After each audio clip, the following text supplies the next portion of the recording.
Tak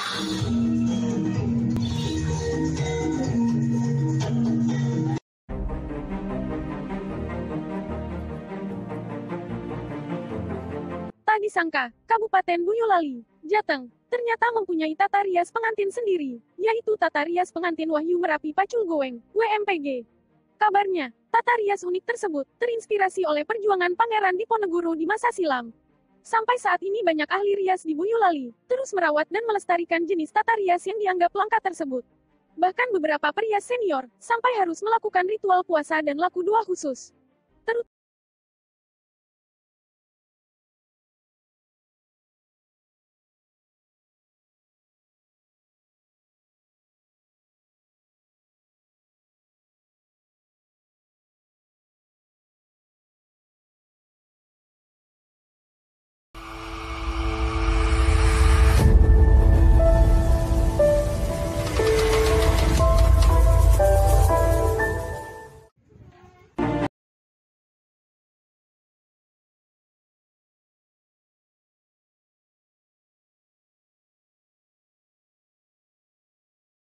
Saat Perang Jawa atau Perang Diponegoro berkecamuk. Pada suatu kesempatan, Pangeran Diponegoro singgah di lereng Merapi, tepatnya di Pakuwon, markas Desa Setabelan, Selo, Boyolali.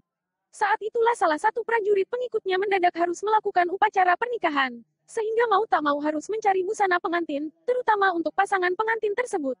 Hal ini karena, pada saat itu busana pengantin kelas prajurit tidak boleh menyamai busana sang raja keraton. Nah saat itu busana yang dipinjamkan oleh Pangeran Diponegoro lewat komandan prajuritnya kurang lengkap. Kulup, semacam belangkon disambung topi di bagian belakang yang ternyata wujudnya krowak, atau goeng. Sehingga masyarakat sekitarnya meminjamkan kekurangan busana tersebut, tutur Siti Tasdikoh, salah satu pengurus, wakil ketua bidang organisasi, Harpi Melati Cabang Boyolali di sela-sela acara tabel talk budaya dan tata rias pengantin di Hotel Pondok Asri Boyolali pada hari Rabu, tanggal 9 Agustus tahun 2023. Dalam acara tersebut mengambil tema Wahyu Merapi Pacul Goeng, juga tentang cara pemasangan semua aksesoris tata rias tersebut berikut makna atau filosofinya. Acara dihadiri oleh seluruh pengurus dan anggota Harpi Melati Cabang Boyolali. Ditambahkan oleh Siti Tasdikoh, bahwa dari peristiwa sejarah itulah, hingga kini tata rias pengantin di Boyolali banyak yang terinspirasi oleh model tersebut. Dan masyarakat, khususnya para perias pengantin menyebutnya dengan tata rias Wahyu Merapi Pacul Goeng. Masyarakat Boyolali boleh berbangga, Boyolali sudah tercatat dalam ranking ketiga dari 11 wilayah yang sudah tercatat mempunyai ciri khas tata rias sendiri. Bahkan secara sah juga sudah masuk menjadi kategori warisan budaya tak benda oleh pemerintah sejak tahun 2021 silam. Sehingga sangat wajib untuk dilestarikan. Tentang pakem keseluruhan terkait tata rias pengantin Wahyu Merapi Pacul Goeng, saat ini sudah dibukukan dalam sebuah majalah edisi khusus yaitu majalah Wahyu Merapi Pacul Goeng, paparnya lagi. Walaupun banyak mengalami perkembangan, namun ada standar baku yang wajib ditaati oleh para perias. Atau pakem yang harus diperhatikan. Karena pakem tersebut sudah disepakati sejak tahun 2015, khususnya oleh anggota Harpi Melati di Boyolali. Di antaranya adalah pemasangan cunduk mentul di bagian mahkota kepala. Jumlahnya 9, tidak boleh lebih atau kurang. Karena semua aksesoris tersebut melambangkan kondisi atau potensi kekayaan alam dan masyarakat Boyolali sendiri. Lanjutnya saat mengawali demo pemasangan tata rias Wahyu Merapi Pacul Goeng tersebut. Kesembilan cunduk mentul tersebut diantaranya adalah matahari. Matahari mempunyai makna filosofi yang sangat tinggi. Karena hampir semua makhluk hidup di bumi membutuhkan energi matahari untuk kelangsungan hidupnya. Selanjutnya juga ada kates atau pepaya, di mana banyak wilayah di Boyolali mengandalkan pertanian atau kebun pepaya untuk andalan komoditasnya. Terutama di wilayah Kecamatan Mojosongo dan sekitarnya. Lalu sapi atau lembu. Hampir semua petani di seluruh wilayah Boyolali juga beternak lembu sebagai penghasil susu perah segar. Lalu tembakau yang menjadi ciri khas komoditas petani di wilayah lereng Gunung Merapi dan Merbabu, yaitu para petani di Kecamatan Selo dan Cepogo. Lalu juga ada bunga mawar, di mana beberapa wilayah di Boyolali memang dikenal sebagai sentra penghasil bunga mawar. Cunduk mentul paling tinggi, yaitu matahari diletakkan di bagian tengah. Ini menjadi filosofi penting, karena melambangkan bahwa sang pengantin derajatnya ditinggikan, atau menjadi raja sehari pada saat dirias tersebut. Sementara cunduk mentul yang lain diletakkan di sisi kanan dan kiri dari cunduk matahari tersebut. Selain itu ada juga atribut lain yang menjadi ciri khas dari busana pengantin WMPG, yaitu motif ikan lele. Hal ini mewakili tentang potensi di beberapa kampung atau desa di Boyolali, yang memang dikenal sebagai penghasil ikan lele, sambung Laura Erawati, yang juga menjadi salah satu pengurus Harpi Melati Ranting Mojosongo Boyolali. Ditambahkannya, motif jarit yang dikenakan pengantin juga menyimbolkan Wahyu Merapi. yaitu didominasi corak Gunung Merapi dan Merbabu. Sementara corak Paes, Rias Merapi Merbabu diapit bunga kantil yang mirip kepala ikan lele. Pada intinya semua pakem di atas adalah baku. Dengan kata lain tidak boleh dirubah atau dimodifikasi dengan wujud atau corak apapun. Namun khusus untuk busana masih diperbolehkan untuk dimodifikasi tanpa meninggalkan ciri khas Boyolalinya.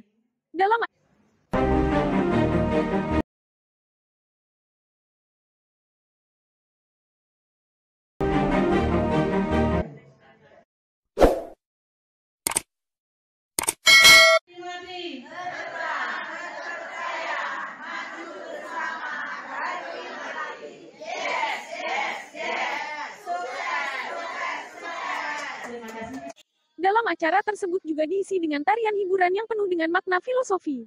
Di antaranya tim penari dari komunitas topeng Ireng, 2 penari dewasa berbusana buto galak dan 1 orang penari cilik mengenakan topeng monster hantu. Mereka menyajikan tarian buto gedruk yang sekilas tampak seram dan menakutkan. Namun di akhir gerakan tari, masing-masing mencopot topeng penutup kepalanya. Dan terlihat wajah asli yang tampak ramah dari masing-masing penari. Dikatakan bahwa tarian buto gedruk memiliki makna filosofi tersendiri. Bahwa kita sebagai manusia, jangan selalu melihat sesamanya hanya dari kulit luarnya saja. Ada kalanya penampilan luar belum menjamin isi atau karakter sejati dari sesama kita. Dengan kata lain jangan mudah curiga dengan sesama. Yang menarik juga ditampilkan demo atau peragaan cara merias pengantin WMPG. Terutama cara memasang 9 cunduk mentul beserta paparan filosofinya. Seperangkat alat atau aksesoris tata rias WMPG yang diperagakan tersebut sangat istimewa. Hal ini karena nilainya sangat mahal, berkisar ratusan juta rupiah. Dan hampir semua aksesoris termasuk ke-9 cunduk mentul benar-benar terbuat dari emas. Sehingga bagi perias atau masyarakat umum mungkin tidak bisa menjangkaunya. Untuk itulah, bagi masyarakat umum dipersilahkan untuk membuat, memesan, atau mencari perlengkapan tata rias WMPG ini sesuai dengan bukdet atau kantongnya masing-masing. Tutur Siti Tasdiko kembali sebelum menutup acara demo rias pengantin WMPG tersebut. Walaupun bahan aslinya dari emas, namun perias yang lain boleh menggunakan bahan imitasi lain yang jauh lebih murah. Sumber, majalah kisah nyata.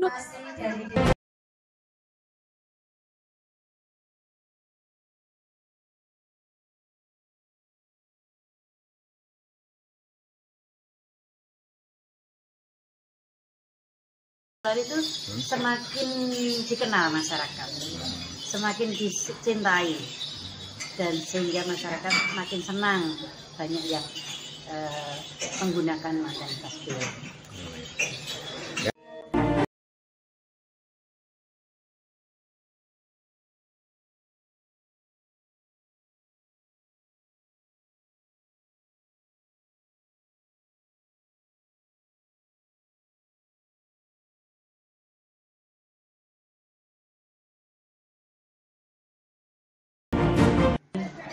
Baju mantennya Pangeran Diponegoro, tapi tidak bisa keseluruhannya.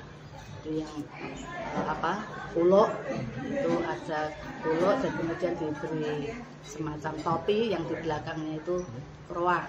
Jadi itu yang memberi khas Pantai Merapi Pacul Goeng. Goeng itu kroak.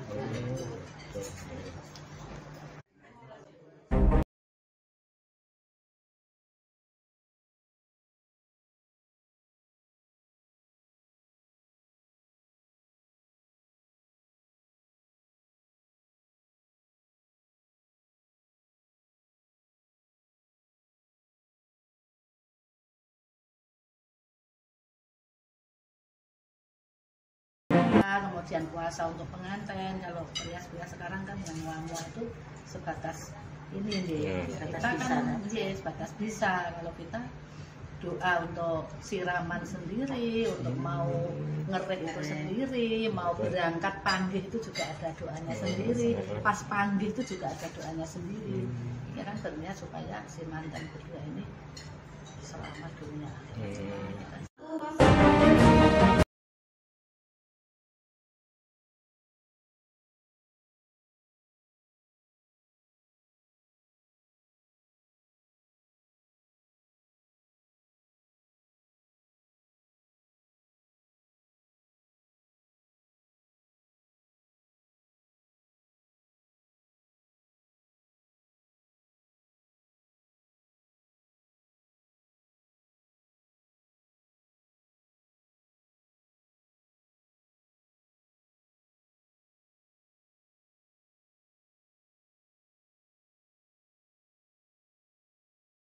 Boyolali sendiri.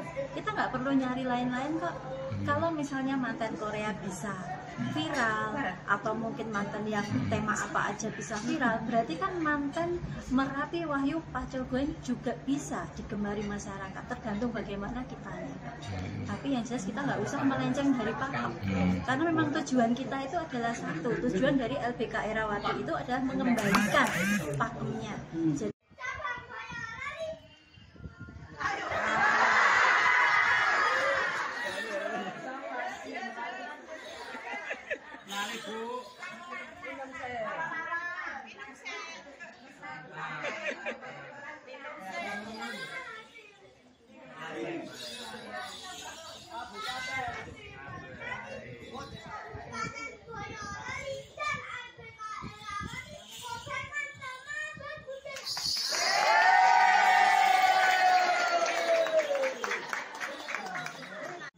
itu alasan-alasan itu ada sidang, ada kuku, ada gajah. Kenapa kok dulu waktu mau dibuat nggak dibuat sapi utuh gitu loh? Kok kepalanya aja itu kenapa?